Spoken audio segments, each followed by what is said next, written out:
Bahujan Samaj party जिंदाबाद, जिंदाबाद जिंदाबाद बहुजन समाज पार्टी जिंदाबाद, जिंदाबाद जिंदाबाद हमारी मायावती जी जिंदाबाद, जिंदाबाद जिंदाबाद भाई अभय सिंह चौटाला जिंदाबाद, भाई अभय सिंह चौटाला जिंदाबाद, जिंदाबाद जिंदाबाद बहुजन समाज पार्टी विलो गठबंधन जिंदाबाद, जिंदाबाद जिंदाबाद। माननीय आकाश आनंद जी। जय भीम।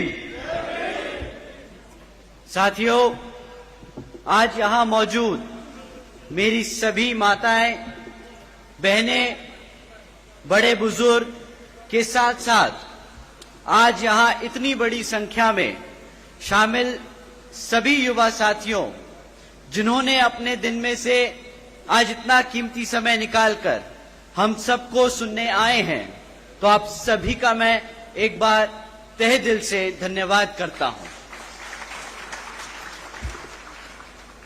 और आज इस विशाल जनसभा को सफल बनाने के लिए जो हमारे बसपा और एनएलओ के सभी छोटे बड़े पदाधिकारी एवं नेतागण और हमारे मूवमेंट की जान, हमारे मेहनतकश कार्यकर्ताओं ने जो मेहनत कर आज इस सभा को सफल बनाया, तो आप सभी का भी मैं तहे दिल से धन्यवाद करता हूं। साथियों, मैं यहां हरियाणा में होने वाले विधानसभा आम चुनाव के संबंध में कुछ जरूरी बातें आप लोगों के बीच में रखना चाहूंगा, परंतु पहले मैं अपने सभी संतों, गुरुओं व महापुरुषों में से खासकर महात्मा ज्योतिबा फूले, छत्रपति शाहूजी महाराज, नारायण गुरु, पेरियार रामास्वामी जी, बाबा साहब डॉक्टर भीमराव अंबेडकर जी एवं मान्यवर साहब श्री काशीराम जी को नमन करता हूं। साथियों, मैं बहुजन समाज पार्टी की राष्ट्रीय अध्यक्ष व उत्तर प्रदेश की 4 बार मुख्यमंत्री व पूर्व सांसद आदरणीय बहन जी के नाम से लोकप्रिय बहन कुमारी मायावती जी का मैं पूरे तहे दिल से आभार प्रकट करता हूं।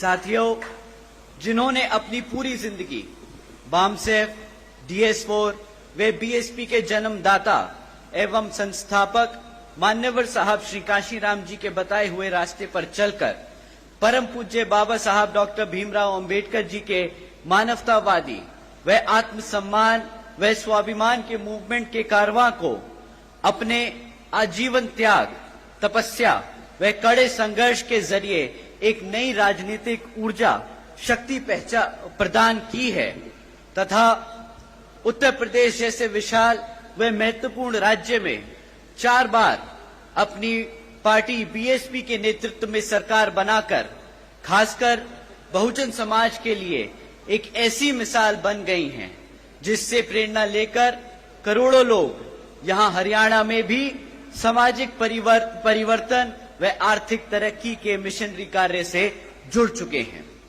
इतना ही नहीं, बल्कि मैं खुद भी उनके इस नेतृत्व से प्रभावित होकर बीएसपी मूवमेंट से जुड़ा हूं और उनके पदचिन्हों पर चलकर इस मिशनरी दायित्व को, कर्तव्य को व फर्ज को अपनी आखिरी सांस तक निभाने की पूरी कोशिश करूंगा। साथियों, मैं हमारे alliance partner Indian National Lokdal NLO के संस्थापक एवं पूर्व उप प्रधानमंत्री श्री चौधरी देवीलाल जी को तहे दिल से नमन करता हूं। साथ ही एनएलओ के राष्ट्रीय अध्यक्ष श्री ओम प्रकाश चौटाला जी और आज हम सबके बीच में मौजूद एनएलओ के महासचिव, राष्ट्रीय महासचिव और हमारे गठबंधन की ओर से हरियाणा प्रदेश के मुख्यमंत्री के उम्मीदवार श्री अभय सिंह चौटाला जी का भी तहे दिल से धन्यवाद और आभार प्रकट करता हूं। साथियों, पिछले 10 सालों से यहां पर हरियाणा प्रदेश में बीजेपी की सरकार चल रही है और अब चुनाव सर पर है, तो ये बीजेपी के लोग फिर से आपके बीच में आकर आपसे वोट मांगने का काम करने वाले हैं। परंतु साथियों, इस बार आप सबको वोट डालने से पहले इनसे कुछ जरूरी मुद्दों पर सवाल करना बहुत जरूरी है। साथियों, मैं आपसे जाति और धर्म के आधार पर सवाल करने को नहीं कहूंगा। मैं आपसे कहूंगा, इनसे सवाल जरूर करें शिक्षा पे, रोजगार पे और यहां हरियाणा में बढ़ती हुई महंगाई पे। साथियों, यहां मौजूद सभी मां बाप और युवा साथियों से मैं पूछना चाहूंगा कि क्या मिला है आप सबको शिक्षा के नाम पर इस बीजेपी की सरकार में? बताइए साथियों, पिछले बीजेपी की सरकार के चलते हुए पिछले 10 सालों से सरकार ने यहां पे 5000 से ज्यादा प्राइमरी स्कूल बंद करने का काम किया। साथियों, एक तरफ पढ़ने वाले बच्चों की संख्या बढ़ रही है और दूसरी तरफ भाजपा की सरकार हमारे प्राइमरी स्कूल्स को बंद करने का काम कर रही है। साथियों, आज प्रदेश में 2200 सरकारी सीनियर सेकेंडरी स्कूल्स में 1000 से ज्यादा स्कूलों में प्रिंसिपल नहीं है। साथियों, जब आपके बच्चों के स्कूल बंद कर दिए जाएंगे और जब उन स्कूल बचे कुचे स्कूलों में और अगर पढ़ाने के लिए शिक्षक नहीं होंगे तो आप ही बताइए कि क्या यहां हमारे बच्चों के भविष्य से खिलवाड़ हो रहा है कि नहीं हो रहा है? आप ही बताइए, अगर इस तरह सरकार चलती रही तो क्या वो आपके बच्चों के भविष्य से खिलवाड़ कर रहे हैं या नहीं? बताइए, हाथ उठा के बताइए, आपको लगता है खिलवाड़ हो रहा है कि नहीं? साथियों, बीजेपी के शासनकाल के दौरान शिक्षा के नाम पर सिर्फ पेपर लीक की खबरें हमें आए दिन सुनने को मिलती आ रही हैं। साथियों, ऐसा कोई भी सरकारी डिपार्टमेंट नहीं बचा जिसकी भर्ती के परीक्षा के पेपर पिछले 5 से 10 सालों में ना लीक हुए हों। आप ही बता दीजिए, जो हमारे युवा साथी आज यहां मौजूद हैं, आपने कितनी सरकारी नौकरियों के लिए परीक्षा दी और कितनी आपके परीक्षाओं के जो दिए हुए पेपर हैं वो लीक हो गए और आपको नौकरी नहीं दी गई? बताइए, यहां मेरे जितने भी युवा साथी हैं, हाथ उठाकर बताइए। साथियों, हकीकत तो ये है कि बीजेपी हो या कांग्रेस, दोनों ही पार्टियों ने हमारे बच्चों के भविष्य के साथ खिलवाड़ किया। एक ने सरकार में रहकर कुछ नहीं किया और दूसरा विपक्ष में रहकर भी हमारे बच्चों की शिक्षा के लिए आवाज नहीं उठा पाया। तो साथियों, आप बताइए, क्या ऐसी पार्टियों को हक है सत्ता में आने का दोबारा? बताइए, हक है कि नहीं? तो साथियों, आने वाले इस विधानसभा आम चुनाव में इसका जवाब आप यहां अपनी बीएसपी और एनएलओ पार्टी के सामने वाला निशान बटन दबाकर अपने यहां प्रत्याशी को जिताकर और हमारे अभय सिंह चौटाला जी को मुख्यमंत्री बनाकर उनको खदेड़ बहार कर ये जवाब जरूर देंगे।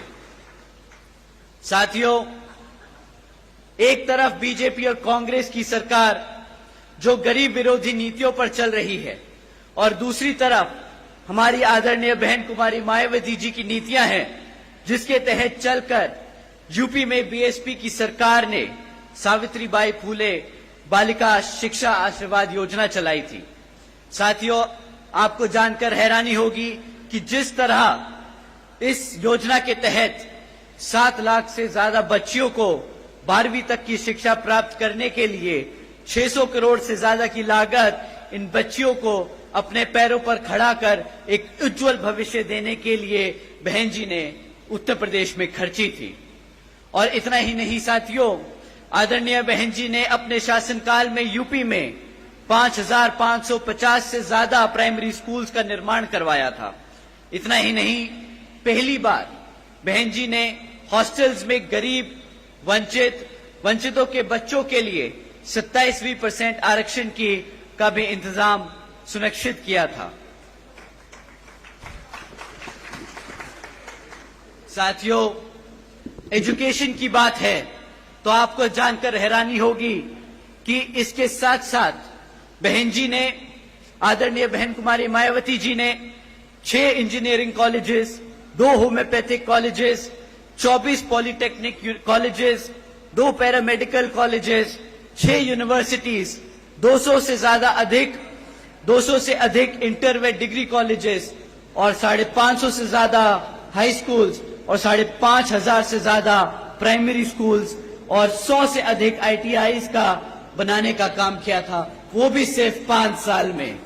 तो आप सोचिएगा साथियों, जब आप अभय सिंह चौटाला जी को मुख्यमंत्री बनाएंगे तो वो आपके प्रदेश में कितने ही हजारों स्कूल खोलेंगे और आपके बच्चों को पढ़ने की इच्छा पूरी कराएंगे। साथियों, ये लिस्ट बहुत लंबी है कि कभी कभी सोचकर मुझे हैरानी होती है कि सिर्फ 5 साल में कोई इतना काम कैसे कर सकता है। लेकिन साथियों, अगर अपने समाज के लिए, अपने लोगों के लिए काम करना कोई चाहे तो असंभव काम भी